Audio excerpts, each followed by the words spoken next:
Assalamualaikum warahmatullahi wabarakatuh.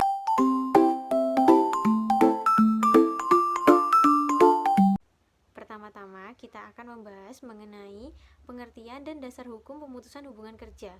Pemutusan hubungan kerja atau biasa disingkat PHK merupakan suatu peristiwa berakhirnya hubungan kerjasama antar pekerja dan pemberi kerja, baik disebabkan oleh ketentuan yang telah disepakati atau dapat berakhir di tengah karir.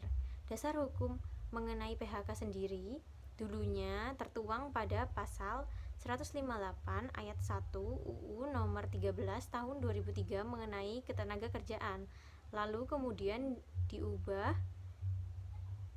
di UU nomor 11 tahun 2020 pasal 81. PHK sendiri dibagi menjadi 4. Yang pertama ada pemutusan hubungan kerja oleh pengusaha atau perusahaan. Dalam situasi ini terdapat dua perspektif yang berbeda antara karyawan dan pengusaha. Dari perspektif pengusaha, percaya bahwa pemutusan hubungan kerja dapat membantu menjaga kelangsungan operasional perusahaan. Namun, di sisi lain, para pekerja berpendapat bahwa pemutusan hubungan kerja merupakan berakhirnya sumber penghasilan. Kemudian yang kedua ada pemutusan hubungan kerja oleh buruh atau pekerja. Prosedur pemutusan hubungan kerja, seorang karyawan harus memberitahu pemberi kerja setidaknya 30 hari sebelum mengajukan pengunduran dirinya. Jika mengundurkan diri tanpa memberikan pemberitahuan, tindakan tersebut dianggap sebagai pelanggaran hukum.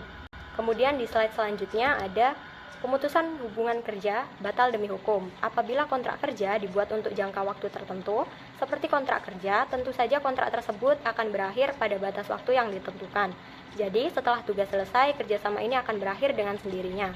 Kemudian yang terakhir ada pemutusan hubungan kerja oleh pengadilan. Pengusaha dan karyawan dapat mengajukan permohonan pemutusan hubungan kerja dengan mengajukan permohonan tertulis ke pengadilan negeri yang bersangkutan, dan pengadilan negeri akan mengevaluasi permohonan tersebut setelah mengeluarkan surat panggilan atau mendengarkan penjelasan kedua belah pihak. Demikian bentuk-bentuk PHK. Untuk pembahasan selanjutnya akan dilanjutkan oleh rekan saya. Saya di sini akan menjelaskan tentang prosedur PHK. Sebelum mengajukan PHK perusahaan, perlu menyampaikan alasan yang menjadi dasar berakhirnya hubungan kerja di antara kedua pihak, dan wajib memberikan pesangon sebagai hak pekerja. Pesangon dibayarkan kepada pegawai tetap, yaitu PKWTT, bukan pegawai kontrak PKWT, yang diatur dalam PP nomor 35 tahun 2021 pasal 40 ayat 1 yang berbunyi, jika perusahaan melakukan PHK maka wajib baginya membayar uang pesangon dan atau uang penghargaan masa kerja. Sementara itu di pasal 40 ayat 2 menjelaskan nominal uang pesangon yang harus diterima oleh karyawan tetap disesuaikan dengan lama masa kerjanya. Menurut Undang-Undang Nomor 13 Tahun 2003 tentang Ketenagakerjaan, produk PHK karyawan kontrak PKWT sebagai berikut. 1. Prosedur PHK untuk karyawan kontrak. 2. Perusahaan menyiapkan berkas serta data pendukung sebagai dasar PHK. 3. Menginformasikan berita PHK kepada karyawan yang bersangkutan. Dan 4. Melakukan musyawarah untuk mencari kesepakatan kedua pihak. Yang kelima, mengadakan mediasi hukum. Dan yang keenam, mempersiapkan kompensasi PHK. Di sini saya akan menjelaskan tentang prosedur PHK karyawan tetap. Yang pertama adalah melakukan musyawarah antara karyawan dan perusahaan untuk mendapatkan jalan tengah dari rencana PHK. Biasanya persoalan yang sulit disepakati adalah besarnya uang pesangon yang akan didapatkan oleh karyawan PHK. Yang kedua, jika dalam proses musyawarah tidak menemukan jalan keluar atau jalan tengah, maka akan dilakukan mediasi dengan Dinas Ketenagakerjaan atau pihak ketiga. Lalu yang ketiga, mediasi melalui jalur hukum di pengadilan ditempuh jika tidak ada kesepakatan dengan bantuan departemen yang berwenang. Permohonan mediasi bisa dikirim melalui surat permohonan tertulis.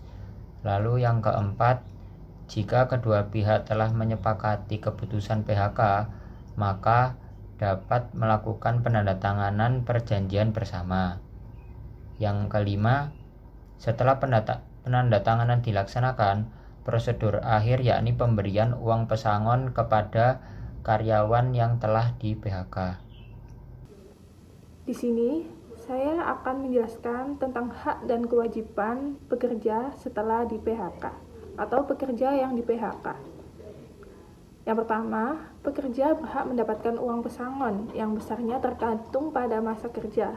Misalnya, pekerja dengan masa kerja kurang dari 1 tahun berhak atas 1 bulan upah. Sedangkan pekerja dengan masa kerja 8 tahun atau lebih berhak atas 9 bulan upah. Kedua, pekerja berhak mendapatkan uang penghargaan masa kerja berdasarkan lama bekerja, seperti 2 bulan upah atau masa kerja 3 hingga 6 tahun, dan hingga 10 bulan upah untuk masa kerja 24 tahun atau lebih.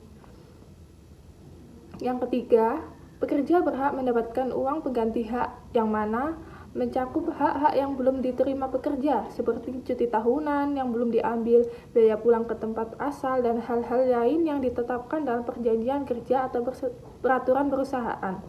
Yang keempat, pekerja berkewajiban menjaga etika dan kerahasiaan. Berarti, pekerja harus tetap menjaga etika dan kerahasiaan informasi perusahaan meskipun telah tidak bekerja lagi. Selanjutnya, pekerja berkewajiban untuk mengembalikan aset perusahaan. Jika ada barang atau aset perusahaan yang masih berada dalam kepemilikan pekerja, maka wajib mengembalikannya. Dan yang terakhir, pekerja wajib mematuhi prosedur administratif, yang berarti pekerja harus mengikuti prosedur administratif yang ditetapkan oleh perusahaan terkait dengan prosedur PHK. Pada kesempatan kali ini, saya akan menjelaskan mengenai penyelesaian perselisihan hubungan industrial terkait PHK.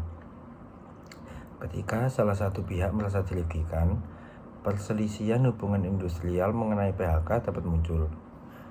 Penyelesaian sengketa ini dapat dilakukan melalui beberapa cara, yaitu negosiasi bipartit, mediasi, konsiliasi, atau litigasi di pengadilan hubungan industrial. Tujuan dari tahapan ini adalah untuk menemukan alternatif jalan keluar yang adil dan tidak menimbulkan kerugian bagi pihak manapun. Di sini saya akan menjelaskan tentang dampak PHK dan upaya pencegahannya. Sebagai penghubung antara karyawan dan manajemen HR atau human resource atau sumber daya manusia harus siap mencegah dan menangani kejadian tidak terduga tersebut sehingga memerlukan keputusan bersama. Menurut pasal 151 Undang-Undang Cipta Kerja, PHK merupakan upaya terakhir untuk menyelamatkan perusahaan, dan perusahaan harus mengambil tindakan pencegahan strategis sebelum mengambil keputusan akhir untuk melakukan PHK. Tindakan pencegahan ini sebaiknya dilakukan dalam 3 masa, yaitu jangka menengah, jangka pendek, dan jangka panjang.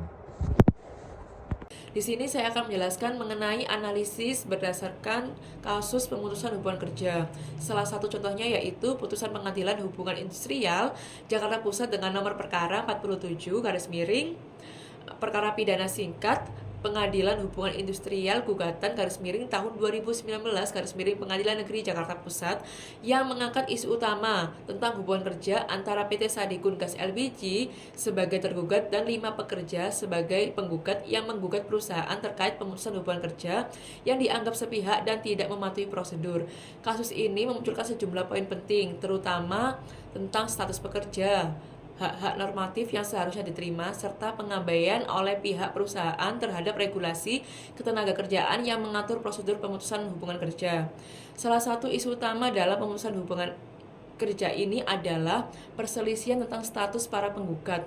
Dalam penggugatannya, para pekerja berargumen bahwa mereka adalah karyawan tetap perusahaan, sementara tergugat menyatakan bahwa hubungan mereka dengan para penggugat adalah kemitraan yang bersifat keperdataan.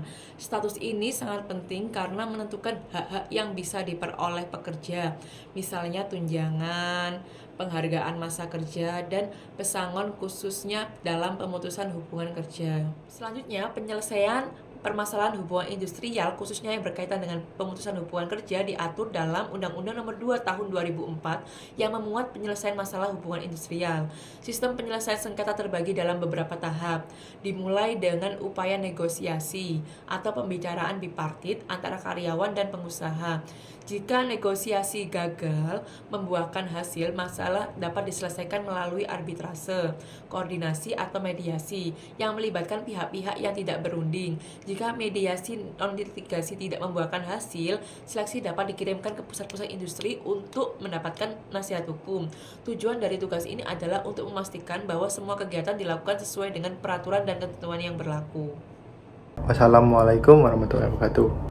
Sekian, terima kasih.